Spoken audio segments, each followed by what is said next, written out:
अहमदनगर जिल्ह्यातील पाथर्डी तालुक्यात वाळुंज परिसरात अवघ्या 15,000 रुपयासाठी रामा दशरथ फुंदे या तरुणाची निर्घुण हत्या करण्यात आली।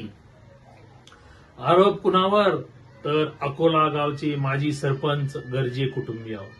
मित्रांनो, 15,000 रुपये म्हणजे काय? पण या देशात 15,000साठी एका तरुणाचा जीव घेतला जातो।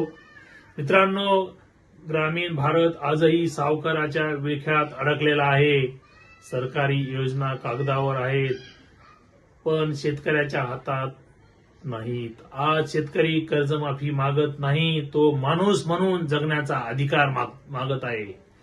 आज प्रश्न फक्त एवढाच आहे, शेतकऱ्याला शेवटी किडनी विकावी लागते, एकाला 15,000साठी आपला प्राण गमावा लागतो, पण सावकाराला कुणाची हात लावण्याची हिंमत नाही। जर आज आपण आवाज उठवला नाही तर उद्या ही वेळ कोणावर येईल सांगता येणार नाही।